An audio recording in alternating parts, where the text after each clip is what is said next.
I'm Montana Jones, and the person I did was Lupita Nyong'o. I have learned over the years you can't eat beauty. You can't rely on how you look to sustain you. What does sustain us, what is fundamentally beautiful, is compassion for yourself and for those around you. That kind of beauty inflames the heart and enchants the soul. I hope that my presence may lead you, young girl, on a similar journey. That you will feel the validation of your external beauty, but also get to the deeper business of being beautiful inside. There is no shade in that beauty. I have had moments, days, weeks, when I have felt unbeautiful due to the tone of my skin. I would turn on the TV, unlock my phone, or open my computer, and all I'd see was beautifully perfected, fair skin. No one looked like me. Was this what beauty was? Is the melanin of my skin preventing me from being beautiful? Why me? Why did I have to fall victim to this curse of being the shade of dirt? Was white the only color that could acquire this thing I thought was impossible to grasp, external beauty? All these questions plagued my mind until I came to the ultimate conclusion. No. Beauty is not one shade. I wasn't victim to some curse, and beauty is not impossible to acquire by someone of my pigment. The truth is that beauty can easily be obtained by someone with an alluring soul and compassionate heart. Lupita Nyong'o, a role model of mine, helped me to realize that beauty was not only external, but what is inside of you, who you are. Hearing a woman of such high status, fame, and beauty speak of her insecurities, that she too felt unbeautiful due to the melanin of her skin at a point of her life, convinced me that I one day will be relieved of the impending thoughts of my imperfections. So I'm here to tell you, young girl, you are beautiful. No person, no society, no TV screen, no shade should be able to dictate what is considered fundamentally. My name is Isaiah Williams. I'm doing Kevin Durant. At last, my mom, I don't think you know what you did. You had my brother when you were 18 years old. 3 years later, I came out. The odds were stacked against us. Single mother with two boys at the time. You were only 21 years old. Everybody told us we weren't supposed to be here. We moved from apartment to apartment by ourselves. One of my best memories I had is when we moved into our first apartment. We had no bed, we had no furniture. We all just sat in the living room and we hugged each other. We thought we made it. I don't know about you guys, but when something good happens to me, I tend to look back at what brought me here. Like you waking me up in the middle of the night to run. You making me do push-ups, screaming at me from the side of my games when I was 9 or 10 years old. We weren't supposed to be here, but you made us believe. You kept us off the streets, you put clothes on our back, food on the table, and you didn't eat, you made sure we eat. We went to sleep hungry, and for that you're the real MVP. I would like to thank my mother for being there for me. Anything I wanted to do in life, she supported me and pushed me. She goes above and beyond to do things for me, like working 2 jobs, making sure I got to practice on time. She would take me to the gym so I could work out, making sure I had money to pay my trainer. She would be at all my football games, cheering me on no matter how many points we were winning or losing by. She taught me to be thankful for everything I had and pray for the things I wanted. She taught me to love everyone no matter what they did and what they will do. And also, I could do anything I wanted and have anything I wanted. All I had to do was work hard for it and want it more than anything. All the success I had is because of her. She's my role model and I love her more than anything. I always say my legacy is in 21, but the truth is my legacy is in her. Hi, my name is Elizabeth Hughes and I'm doing Virginia Woolf. The angel is dead. What then remained? You may say that what remained was a simple and common object, a young woman in a bedroom with an ink pot. In other words, now that she had rid herself of falsehood, that young woman only had to be herself. Ah, what is herself? What is a woman? I assure you, I do not know. I do not believe that you know. I do not believe anybody can know until she has expressed herself in all of the arts and professions open to human skill. That indeed is one of the reasons why I have come here out of respect for you, who in process of showing us by your experiments what a woman is, who are in process of providing us by your failures and successes with that extremely important piece of information. How do we understand ourselves as women? Are we an artist? Are we a friend? A daughter? Can we be defined by one of our characteristics? No, by our whole character.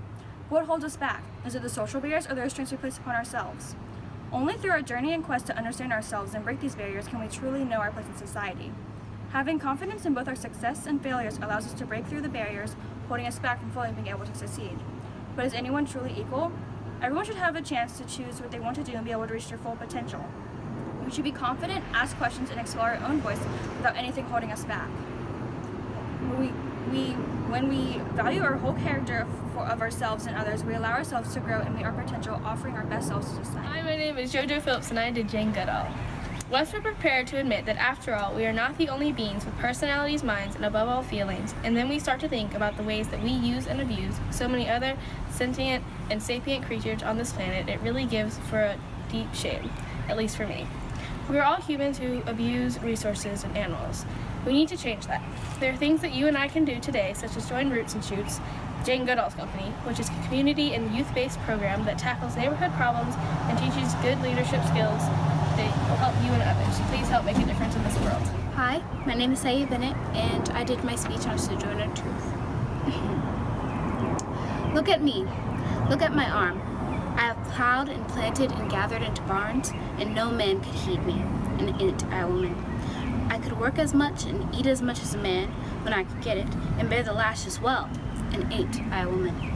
I have borne 13 children, and seen most all sold off to slavery, and when I cried out with my mother's grief, none but Jesus heard me, an ain't I woman. I work hard. When others head for free time, I am usually in the classroom motoring through work I want to finish.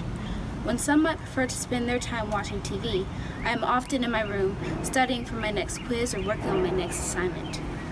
Ain't I strong? No? Is working hard not a symbol of strength? Yeah, I set the bar high for myself, and I love the way I feel when I cross the finish line. Aren't I strong? I am not perfect though. I worry, I get tired, I get bored, but I know who I want to be, and the limits are only in my mind. They don't exist. Aren't I strong? I deserve the best life I can create for myself, and I know hard work will get me there. I should feel rewarded for wanting to work to the best of my ability and strive for the best out of my life. I should feel strong because I am. I'm Logan Williams, and my potent is Ronald Reagan, and now in his speech that they know as dread. And the President Christ said, the government is not the solution to our problem, the government is the problem. From time to time, we've been tempted to believe that society has become too complex to be managed by self-rule.